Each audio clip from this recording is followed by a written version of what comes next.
Yo guys, this is Easy Meta, and today's video is 10 tips and tricks to elevate your game and hopefully make you a better Rainbow Six Siege player.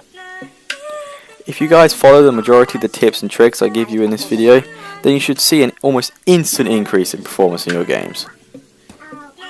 I quite often see newer players to the game make the mistakes I cover in this video, so if you're new to the game, then definitely try to implement some of these tips into your game. If you're already in plat, then you may know a lot of the tips, but you never know. Enjoy.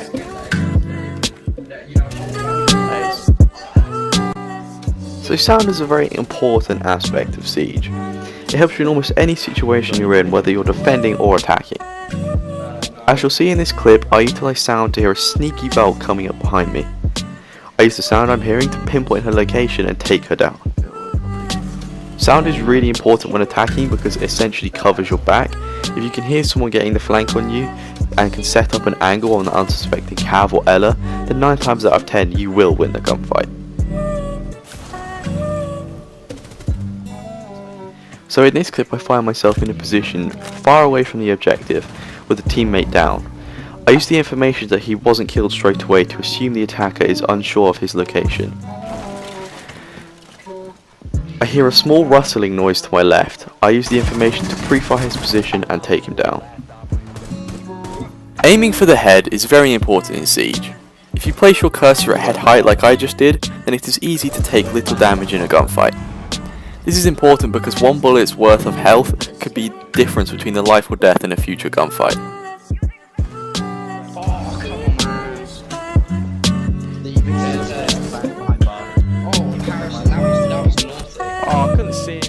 So these are the settings I currently have my controller at, and in the coming weeks I'm probably going to do a video explaining and going over in detail why it's like this, so be sure to look out for that. Now a round 1 rush is a legitimate high skill, high reward play. Getting the drop on several players who've perhaps been too greedy in the prep phase and are still placing reinforcements is massively beneficial. If you can get on the objective while the enemy team is still reinforcing, then you're at a huge advantage. Trust me, it sounds stupid, but try it for yourself. However, if you do try it for yourself, be sure to look out for a frost or camp count on the other team, as this can easily slow down your assault or even get you killed. Now I'm going to show you 2 or 3 clips of me being aggressive and it working to give you an example or an idea of what to do. Enjoy these clips.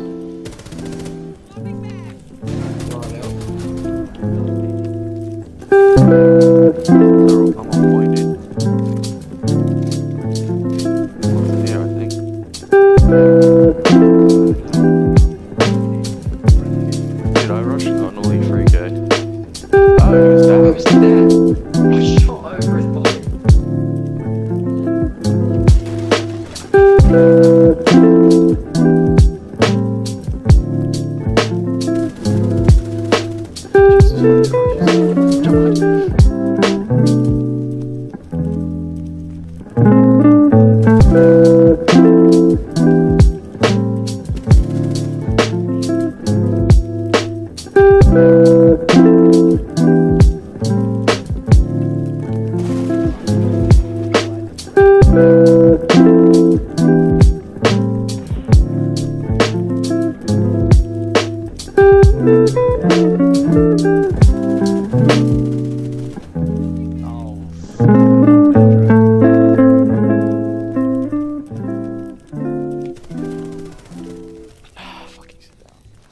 So using your drone is a very simple and efficient way of gathering intel on the enemy's position.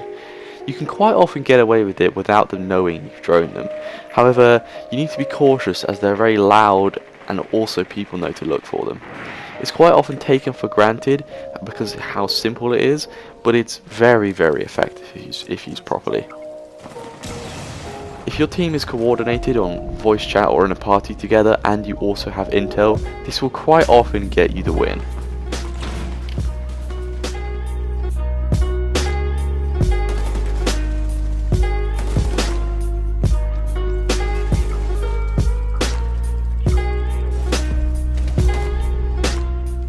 So external plays are often very intimidating to newer players. This is because they see that they're going to get scanned and run straight back inside.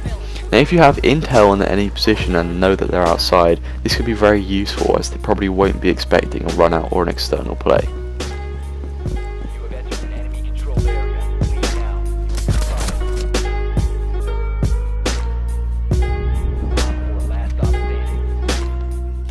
So quick peeking is something that's very difficult to just, with no practice, just to pick up and use. However, if you can perfect it, then it's very, very useful. It involves exposing a small amount of your body and getting 1 or 2 shots off before the enemy can react to you moving. As you can see here, I'm pinned down, but I use quick peeking to get the kill. And this is a method you can use to practice quick peeking. If you want me to cover this in a later video in greater detail, then just leave a comment below and I'll eventually get around to it.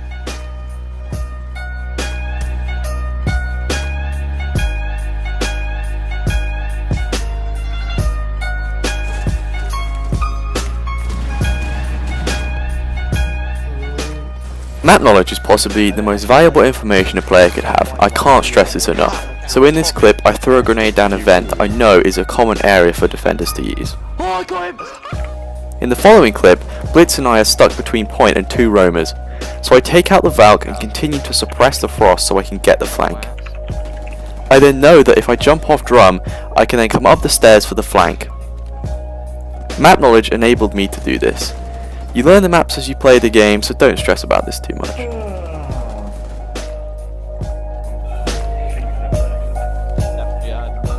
Vertical play is one of the highest level skills in the game. Combine it with map knowledge and you have yourself a dangerous skill set. Vertical play allows you to get the drop on unsuspecting players and get the kill. Oh, here we go, boys. Watch the kill feed. Hey!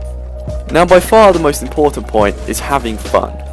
Most people, including myself, often forget that playing Siege is meant to be fun. Getting tilted over a drop shot in Jägermain really isn't worth it, and I often find my performance is much better when I have fun. Opinions may vary on this, but trust me, it is possibly the best advice I could give to a newer player. I hope you enjoyed the video and learned something new. I'll see you in the next one.